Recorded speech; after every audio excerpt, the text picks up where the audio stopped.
Okey, Assalamualaikum warahmatullahi wabarakatuh. Jadi kita sambung kita punya pelajaran hari ini. Okey, jadi hari ini cikgu akan terangkan tentang pergerakan dan pertumbuhan manusia. Okey, ya. Jadi kita dah belajar jenis sistem rangka, ada 3, rangka dalam, rangka luar dan rangka hidrostatik. Kita juga dah belajar tentang nama-nama tulang pada manusia. Okay, ada tulang paksi, ada tulang, ada rangka. Okay. Kemudian untuk hari ni kita akan tengok bagaimana pergerakan manusia dan apakah corak bentuk pertumbuhan manusia. Okay, sebelum tu kita juga dah belajar tentang 2 jenis tulang, iaitu tulang berongga dan tulang padat. Okay. Jadi hari ni kita tengok pergerakan manusia. Jadi kita ni bergerak adalah kerana disebabkan pergerakan otot. Okey, otot yang bersambung pada tulang. Nampak ni ya. Otot bersambung pada tulang. Jadi otot ni disebabkan otot ni mengecut dan mengendur, maka membenarkan berlakunya pergerakan. Pendek kata, kalau otot ni mengendur saja, tidak mengecut, okay, otot mengendur dan otot yang berpasangan dengan dia tu tidak mengecut, maka kita tidak boleh melakukan pergerakan. Tidak akan berlaku pergerakan. Jadi kedua-duanya mesti bertindak secara berlawanan. Okey, tindakan secara berlawanan ni kita panggil sebagai pergerakan otot berantagonis. Maksudnya contoh ni keseluar. Nampak? Okey, contohnya tengok ni ya, pergerakan membengkokkan tangan dan meluruskan lengan. Okey, bila kita bengkokkan tangan, kita akan rasa di sini begitu, sini padat. Jadi sini otot bicep ni mengecut dan di bawah ni mengendur. Lembut. Jadi disebabkan otot atas ni mengecut, bila dia mengecut dia memendek. Mengecut dia memendek, dia menarik ya. Pada masa yang sama di bawah ni adalah mengendur.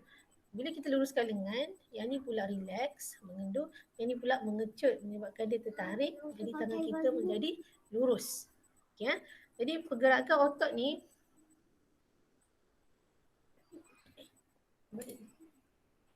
terbalik. Buka. Pergerakan otot ni adalah secara berantagonis. Kalau seorang mengecut, kalau satu ni mengecut, bahagian bawah mengendur. Kalau bahagian atas ni mengendur, bawah ni mengecut. Mesti berlawanan. Okay, mesti berlawanan. Kalau tidak berlawanan, maka tidak berlaku pergerakan lah. Tidak boleh berlaku pergerakan. Pergerakan mestilah secara otot yang berpasangan ni mestilah bergerak secara berlawanan. Ataupun kita panggil sebagai berantagonis. Okay, ya? Okey, jadi apakah fungsi sendi dan otot dalam pergerakan ni? Okey, sendi adalah tempat pertemuan antara dua atau lebih tulang. Jadi sendi yang membenarkan anggota bergerak. Contoh ni pertemuan antara dua jenis tulang, ni tulang 1, tulang 2. Okey, ada sendi. Okey, ada sendi. Jadi pertemuan antara dua atau lebih tulang. Sini.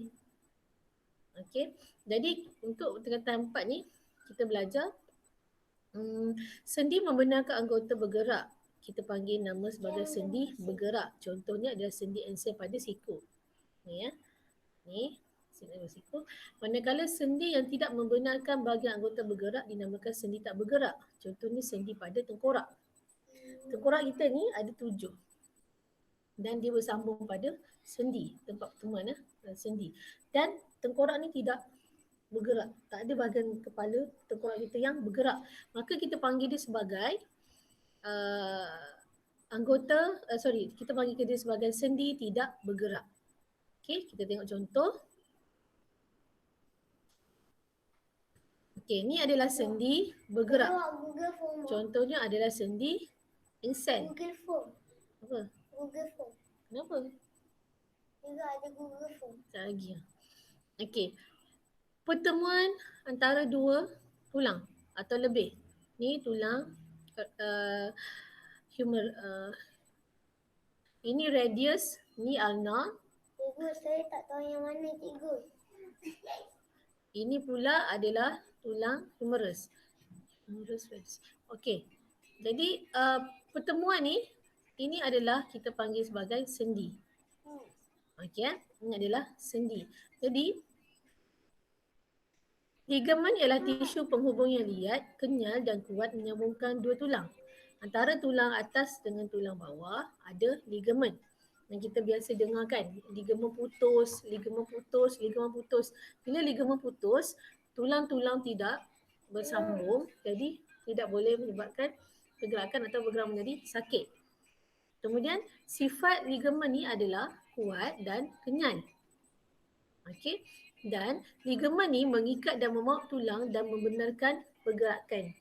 Ni. Ya, membenarkan pergerakan. Otot dia ni otot bersambung dengan tulang melalui tendon. Kalau ligamen antara tulang dengan tulang.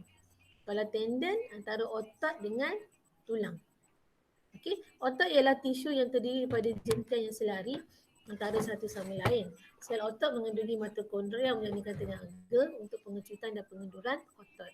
So dalam otot ni ada mitokondria dan mitokondria inilah yang membekalkan ataupun menghasilkan tenaga untuk pengecutan dan pengenduran otot. Pendek kata, dalam sel ni ada satu organel yang dinamakan mitokondria untuk menghasilkan tenaga. Okay. Tenaga ni diperlukan untuk otot ni mengecut dan mengendur lah. Bila otot ni mengecut dan mengendur, barulah ada pergerakan. Okay. Kemudian, kita tengok pula cecair synovial, rawan dan tendon pada sendi. Di setiap tempat tempat pertemuan antara tulang-tulang ni, okay, kita ada cecair synovial. Cecair synovial ni untuk melicin dan membekalkan nutrien kepada rawan. Okay, apa rawan ni? Rawan ni adalah tulang-tulang yang lembut yang berada di setiap penghujung tulang. Macam kelas kita hari tu kan, cikgu bagi contoh rawan. Contoh rawan adalah hidung ni dan telinga, tulang yang lembut. Okey, dan rawan ni selain ada dekat hidung dengan telinga, dia juga ada di setiap penghujung tulang. Apa fungsi dia ni? Dia ni berfungsi untuk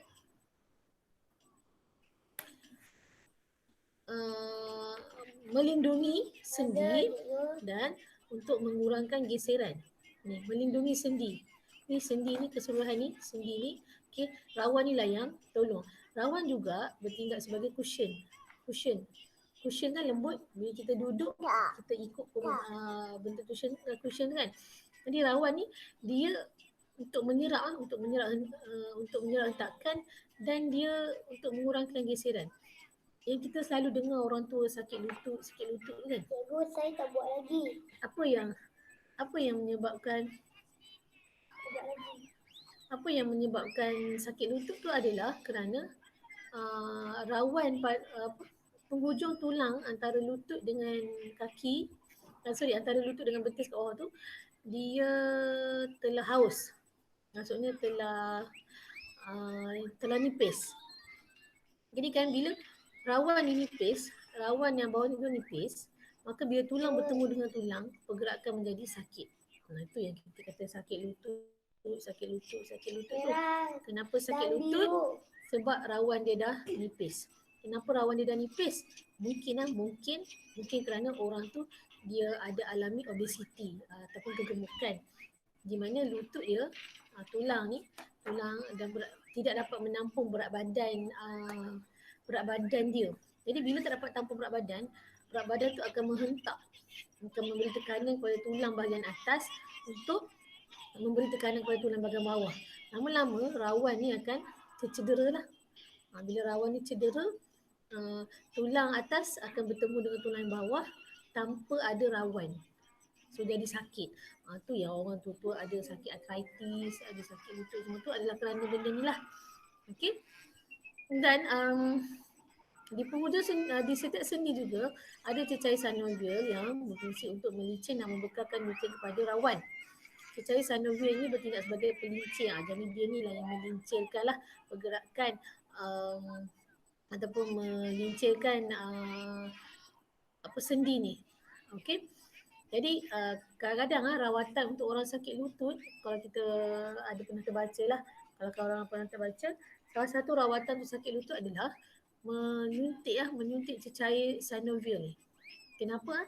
Kita nak suntik cecair synovial supaya dia membasahi penghujung-penghujung sendi ni, jadi mengurangkan geseran lah. Mengurangkan geseran.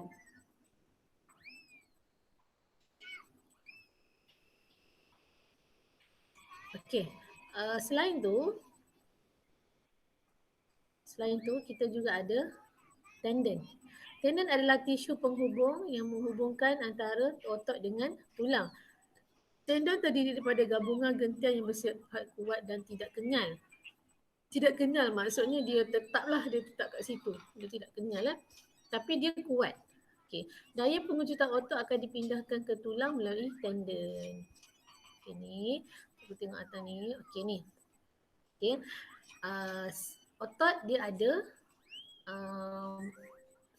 Otot dia ada mitokondria. Mitokondria ni hasilkan tenaga.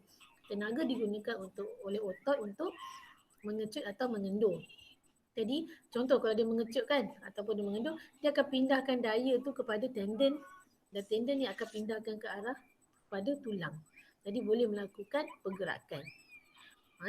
Tendon ni fungsi dia memindahkan daya daripada pengecutan atau pengenduran otot kepada tulang. Jadi bolehlah melakukan dan bolehlah berlakunya pergerakan. Okey. Jadi kan untuk pemain bola sepak selalulah kita dengar tendon koyak, ligamen koyak. Itu semua adalah berkaitan dengan tulang lah. Struktur yang berkaitan dengan tulang lah. Okey. Jadi adalah beberapa kerjaya yang berkaitan dengan sendi dan otot ni. Okey. Pertama adalah pakar ortopedik iaitu pakar tulang. Ini khusus pada kecederaan tulang, kecacatan atau penyakit kerosakan tulang seperti osteoporosis. Osteoporosis ni selalunya siapa ni? Orang tua-tua yang kekurangan kalsium. Jadi kita perlukan bantuan doktor ortopedik lah. Sama juga untuk kes-kes patah juga memerlukan bantuan ortopedik. Selain tu kita juga ada satu lagi kerjaya iaitu kita panggil sebagai ahli chiropractor. Sekarang ahli chiropractor ni dah macam glamour lah dekat Malaysia ni. Dia adalah complementary. Maksudnya dia adalah salah satu cabang perubatan dan dia juga boleh merawat penyakit ataupun pesakit-pesakit dengan penyakit gangguan mekanikal sistem otot, rangka dan tulang belakang. Dia ni jadi macam membetulkanlah perburukan tulang lah. Lepas tu dia dan dia chiropractor ni memang sekarang dah glamour lah untuk orang yang nak mendapatkan pandangan lain pandangan alternatif tentang tulang dia orang. Satu adalah ahli fisioterapi. Ahli fisioterapi ni adalah juru pulih perubatan anggota lah. Ataupun kalau ni yang biasa kan kalau kita kalau ada soalan, kalau lepas aksiden ke apa ke akan ada fisioterapi untuk ajar jalan balik, untuk ajar balik. Apa tu letak sleep move?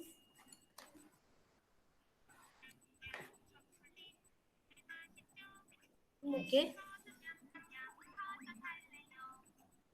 Tutup mic. Tak nak cakap tutup mic. Okey, kemudian okey, ada soalan nak tanya tentang tulang ataupun pergerakan manusia? Ada benda tak? Kalau tak ada, kita masuk tentang pola pertumbuhan manusia. Okey. Jadi pertumbuhan manusia ni adalah pola-pola dia. Okey. Dan adalah satu proses yang mana berlakunya perubahan dari segi saiz, jumlah bilangan sel, berat, bentuk tubuh, fungsi badan dan adalah satu yang kekal dan tidak berbalik. Maksudnya, daripada bayi, bila awak jadi remaja, boleh tak nak patah balik jadi bayi? Tak boleh. Dia adalah satu proses yang tidak boleh tak boleh patah balik. Mesti terus sampailah tua. Akhirnya matilah. Okey. Jadi pertumbuhan ni macam mana pertumbuhan ni berlaku? Macam mana daripada baby ni boleh tiba-tiba dah di remaja, anak dewasa orang tua ni? dia adalah kerana berlakunya pertambahan bilangan sel pada tubuh. Bilangan sel pada badan kita bertambah dan dia ni berlaku secara keseluruhan pada keseluruhan badan. Jelas. Dan mengikut dan tak samalah, pertumbuhan lelaki dan perempuan tidak sama. Okey, dan dia berlaku pada semua peringkat umur. Okey, kita tengok dia macam mana, apakah perbezaan dia lah. Okey, ini adalah peringkat pertumbuhan bagi manusia. Pertama ada peringkat bayi. Okey, kita iktiraf dia dari segi pada umur 0 hingga 3 tahun. Okey, bayi lelaki perempuan sama saja pertumbuhan. Okey, dan berlaku pertumbuhan sangat cepatlah. Okey, jadi kita kena bagi makanan yang seimbang supaya pertumbuhan jadi cepat dan seimbang juga. Buka mikrofon ke? Tak. Okey, kemudian adalah peringkat kanak-kanak. Peringkat kanak-kanak ni tidak secepat peringkat pertumbuhan bayi. Okey, tak, yelah, baby kan daripada dia lahir tu nak jadi setahun tu agak cepat pertumbuhan dia. Tapi kanak-kanak perbezaan antara umur 3 hingga 4 tahun tu tidak berapa ketara lah. Okey. Dan pada peringkat kanak-kanak, kadar pertumbuhan kanak-kanak lelaki lebih cepat berbanding kadar pertumbuhan kanak-kanak perempuan. Okey, dan macam biasa kita juga perlukan makanan yang seimbang lah. Kemudian masuk peringkat remaja.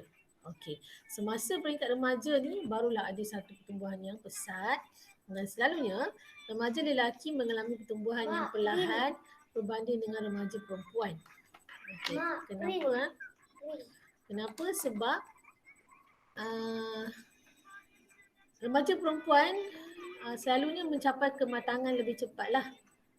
Maksudnya perempuan lebih cepat, perempuan punya hormon hormon seks dia lebih cepat berbanding dengan lelaki. Jadi sebab itulah pertumbuhan perempuan lebih cepat berbanding dengan pertumbuhan lelaki. Walau bagaimanapun bukan satu masalah lah. Okey. Ianya hanya pada peringkat umur sehingga tingkatan 3 sahaja. Bila masuk saja tingkatan 4 hingga tingkatan 6, okey, selalunya semasa ini lelaki pula yang akan mengalami pertumbuhan yang pesat. Okey, sebab perempuan dia mengalami pertumbuhan yang pesat pada usia yang lebih muda, tapi dia akan berhenti pun cepatlah. Pertumbuhan dia akan berkurang dan akhirnya akan stop. Tapi untuk lelaki bukan. Lelaki pada umur dia naik tingkatan 4 tu dia akan mula berlaku pertumbuhan dan selalunya pertumbuhan dia akan berlaku sampai umur dia hingga ke 20 tahun. Okey, inilah yang menerangkan mengapa remaja lelaki pada usia tingkatan 4 dan 5 selalunya dia ni nampak lebih besar ataupun pertumbuhannya lebih cepat berbanding dengan kawan-kawan perempuan dia orang. Tapi masa tingkatan 1 sampai tingkatan 3 kita nampak perempuan lagi cepat. Tapi bila tingkatan 4 tingkatan 5 lelaki pun nampak lebih cepat. Ini adalah berlaku kerana perubahan-perubahan pada hormon pembiakan lah. Okey, hormon seks lah. Okey. Jadi pada peringkat remaja ni berlakulah perubahan-perubahan ciri-ciri seksual lah. Okey.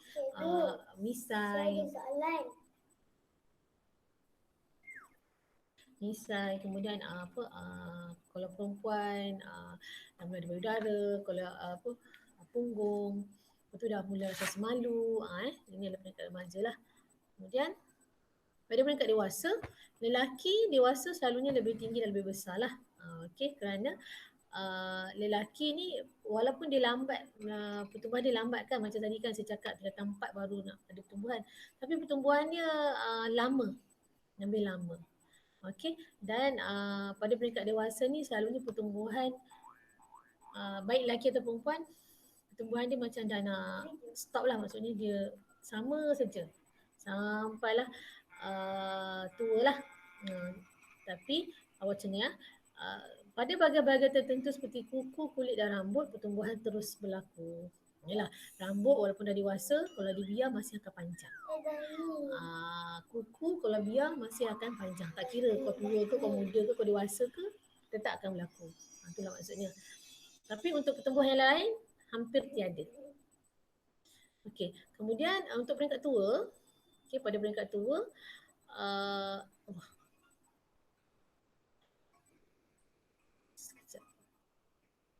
pada peringkat tua, pertumbuhan manusia hampir berhenti sepenuhnya. Tubuh badan mula menyusut dan mengecil di bahagian-bahagian otot serta kulit mula mengering. Dah tua, dah tak ada pertumbuhan dah. Mengecut lah, otot-otot pun dah mengecut. Jadi ini adalah graf pertumbuhan pada manusia. Okay, ini adalah bentuk sigmoid. Okay, ini adalah sigmoid. Jadi nampak ni pertumbuhan pesat. Ni perlahan, pesat balik semasa di awal remaja. Dan dewasa sehingga tua, pertumbuhan minimum. Dan pada usia 65, pertumbuhan negatif. Kenapa? Sebab saiz badan berkurang. Otot-otot dah lemah, otot-otot dah loose. Okey. Okey, ada satu istilah, ada satu penyakit kita panggil sebagai progeria. Progeria ni adalah satu penumaan peramatang. Maksudnya, dia tua cepat.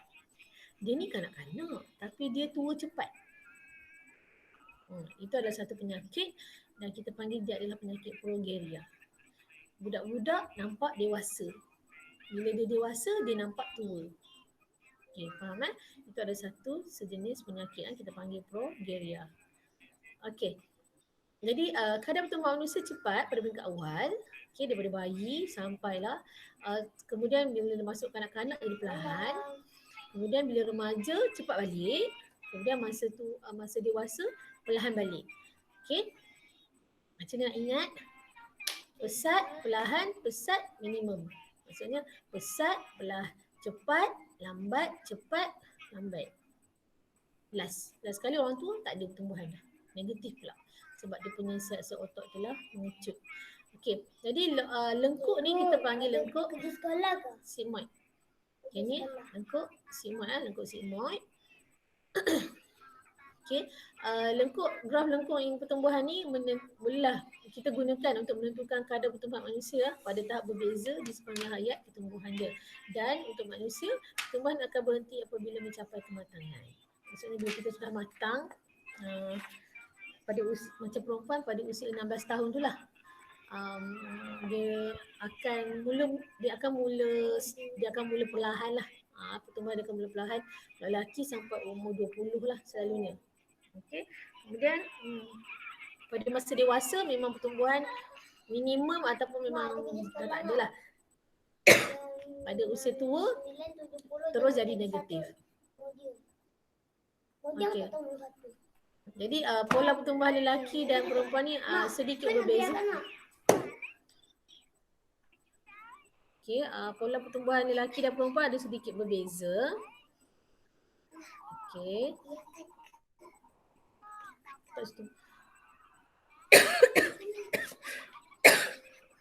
Okey, ini pada peringkat bayi sehingga kanak-kanak lebih kurang sama.